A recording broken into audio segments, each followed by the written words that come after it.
Assalamualaikum warahmatullahi wabarakatuh. Bagi subjek GM 3043 iaitu pembangunan organisasi, terlebih dahulu saya ingin memperkenalkan ahli kumpulan kami. Yang pertama, Muhammad Amirul bin Syafi'i, matrik number 259722. Muhammad Faizal bin Cian 258619. Ahmad Fikri bin Jaafar 259653. Muhammad Azwan bin Rahim 259715. Dan yang terakhir ahli kumpulan kami adalah Hasnizam bin Hamzah 258521. Okey, dari segi pengenalan ringkasnya, campur tangan dalam intervensi dalam organisasi dapat membawa dimensi kontekstual, iaitu tersembunyi ke dalam perbahasan akademik. Dalam hal ini, campur tangan menyelesaikan batasan dasar penelitian eksplanatif dengan mengungkap dan menerangkan bagaimana entiti organisasi bertindak balas sekiranya mereka dicabar dengan cara yang tidak biasa. Oleh itu, campur tangan dalam ketetapan organisasi yang sahih mungkin penting dalam mewujudkan pengetahuan yang praktikal dan penting secara teori. Okey, bagi latar belakang, kami memilih organisasi berasaskan pendidikan, iaitu Universiti Antarabangsa UNITA. Okey, UNITA dimiliki dan dikendalikan oleh UNITA Capital Sdn Bhd, ditubuhkan pada tahun 1997 dan merupakan universiti maya pertama di Asia Tenggara. Sejak awalnya, ia telah menjadi pendorong untuk pembelajaran inovatif, menggabungkan pendidikan dan teknologi untuk mengikuti kemajuan. Secara berterusan dengan semangat bersaing dalam pendidikan yang kompetentif, ia menyediakan pelbagai pilihan pengajian tinggi dan nilai wang yang konsisten yang tersedia melalui pengajaran konvensional dan jarak jauh yang dirancang dan disampaikan dalam seni bina akademik yang tersusun. Itu bagi latar belakang organisasi Universiti Antarabangsa UNITA. Assalamualaikum warahmatullahi wabarakatuh. Saya 258521 Hasnizam bin Hamzah akan menerangkan tentang diagnosis semua peringkat organisasi, kumpulan dan individu. Pertama, peringkat organisasi. Diagnosis peringkat organisasi ini cuba memastikan bahawa hasil perkhidmatan para pekerja sesuai dengan tujuan dan visi organisasi, keseronokan pekerja dalam melaksanakan tanggungjawab mereka terhadap organisasi dan juga produktiviti organisasi dalam memuaskan pengguna yang berurusan dengan organisasi dapat digunakan untuk mengukur kejayaan matlamat ini. Persekitaran awam dan faktor luaran yang memberi kesan baik atau negatif kepada syarikat. Kesannya, unsur-unsur seperti ini mesti disiasat lebih jauh. Diagnosis menunjukkan bahawa pelanggan menghadapi masalah dalam menangani masalah pentadbiran. Hasilnya, campur tangan yang sesuai mesti dilaksanakan untuk menjamin. Seterusnya, diagnosis semua peringkat organisasi, kumpulan dan individu. 2. Peringkat kumpulan. Di UNITA, diagnosis dilakukan di jabatan dan unit peringkat kumpulan. Ini adalah tujuan untuk menyaksikan pertumbuhan setiap jabatan bekerjasama untuk mencapai kata sepakat dalam melaksanakan misi dan visi organisasi. Namun, kesukaran yang dihadapi oleh UNITA ialah menyelia atau pentadbiran menggunakan kepimpinan authoritarian terhadap kaki tangan. Setiap kali perjumpaan diadakan, pekerja tidak mempunyai ruang atau peluang untuk menyatakan perspektif atau cadangan yang bermakna apabila pilihan organisasi diambil. Ini memberi kesan buruk kepada penyertaan pekerja dalam memberi kerjasama kerana kekurangan komunikasi. Tujuan organisasi menjadi lebih baik. Seterusnya, diagnosis semua peringkat organisasi, kumpulan dan individu. Peringkat ketiga, peringkat individu. Akhir sekali, peringkat di setiap jabatan atau unit dalam organisasi UNITA didiagnosis secara individu. Ini dilakukan untuk menilai prestasi kerja, kepuasan kerja dan faktor lain. Penemuan diagnostik ini akan membolehkan rancangan intervensi dikembangkan bukan hanya pada peringkat kumpulan atau individu tetapi juga di peringkat organisasi, terutama dalam domain pembangunan sumber manusia. Keberkesanan reka bentuk kumpulan yang merupakan aspek penting dalam kejayaan diagnostik. Menentukan tahap individu dalam diagnosis. Hal ini juga disokong oleh pengukuran bentuk penilaian prestasi kerja serta kekuatan dan autonomi yang dimiliki oleh pekerja dalam sesuatu organisasi. Assalamualaikum dan selamat sejahtera. Nama saya Muhammad Azwan bin Abdul Rahim. Nombor matriks 259715. Okey, saya akan membentangkan bahagian yang bertajuk perincian diagnosis yang dilakukan di setiap peringkat. Perincian diagnosis terdapat ada 6 peringkat. Yang pertama, dasar dan prosedur sumber manusia. Dasar dan prosedur sumber manusia akan membuat dasar prosedur yang betul, terkini, beretika, realistik dan disahkan yang kondusif untuk mengambil dan membangunkan sumber manusia. Peringkat yang kedua, penilaian sumber manusia.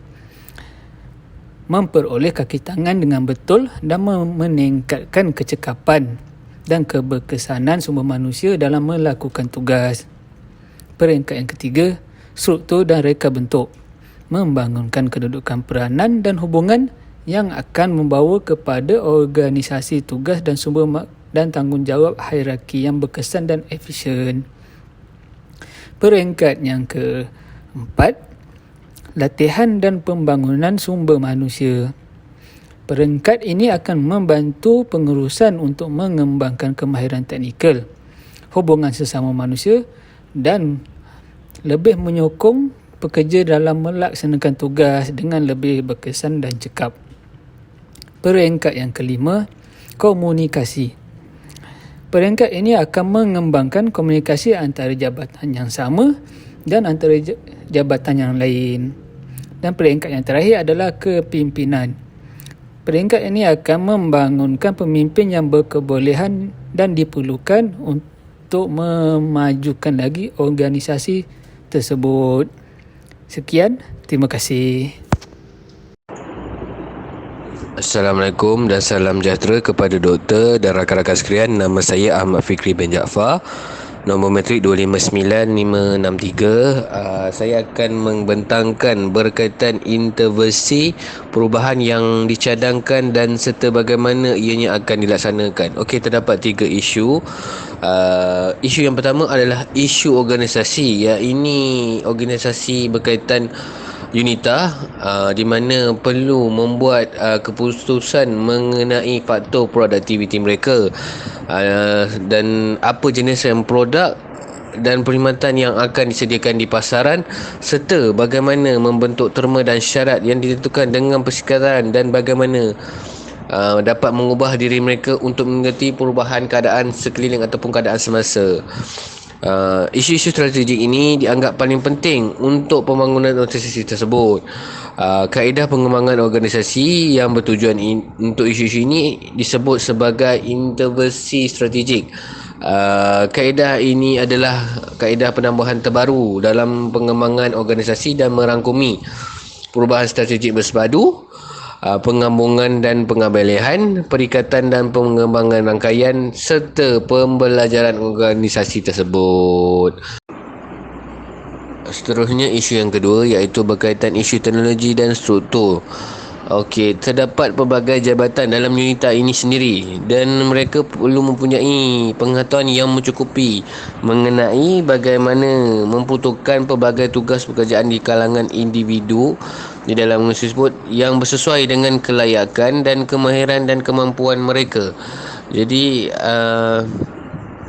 keputusan perlu dibuat mengenai bagaimana membentuk hubungan antara sumber daya manusia dan tugas yang akan dilakukan dan bagaimana menyampaikan produk atau perkhidmatan kepada pelanggan. Okey, kaedah pengembangan organisasi ini untuk menangani masalah struktur dan teknologi disebut campur tangan teknostruktur dan terdiri daripada fungsi seperti reka bentuk organisasi, pelibatan pekerja dan reka bentuk pekerja. Ini adalah untuk mengelakkan berlakunya masalah seseorang tidak dapat mencapai tahap yang telah ditetapkan lah. Okey. Isu yang terakhirlah adalah isu berkaitan sumber manusia. Okey, isu-isu ini adalah berkaitan dengan pengambilan tenaga kerja yang kompeten dan berkemahiran dalam UNITA. Itu sendiri penetapan tujuan dan objektif, mengarahkan tugas para pekerja dengan cara yang tepat, menilai dan memberi penghargaan terhadap prestasi mereka dan memastikan bahawa mereka mengembang kejayaan mereka dan memiliki kemampuan untuk bekerja dalam keadaan tertekan. Dalam kebanyakan kes, pekerjaan menuntut, oleh itu pekerja harus menangani kesulitan dan masalah yang secukupnya. Semua manusia perlu dilatih,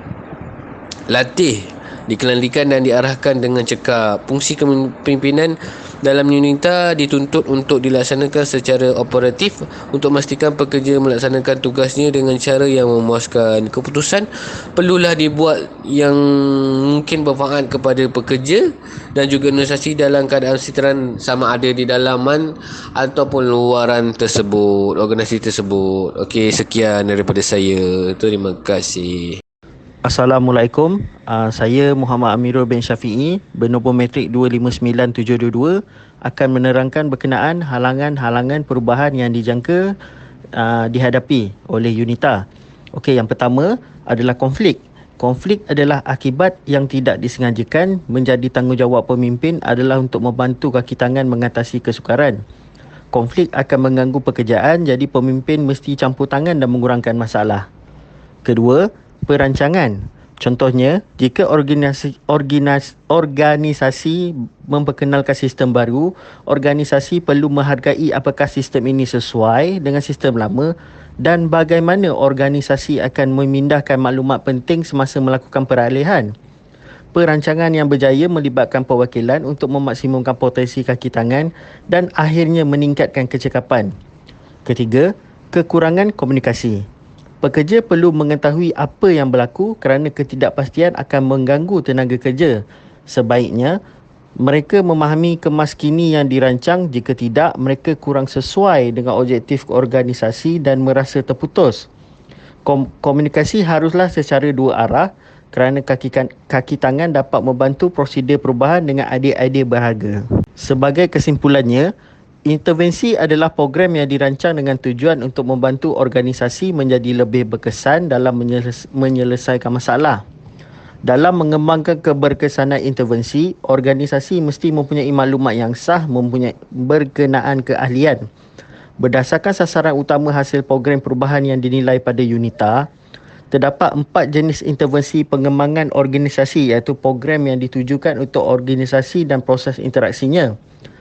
Kaedah teknostruktur yang ditujukan pada teknologi dan struktur organisasi untuk menghubungkan orang dan teknologi. Intervensi pengurusan sumber manusia yang bertujuan untuk menyatukan orang ke dalam organisasi serta program strategik diarahkan pada bagaimana organisasi menggunakan sumbernya untuk mendapatkan kelebih daya saing dalam lingkungan yang lebih besar. Berikut adalah kami punya presentation. Sekian, terima kasih.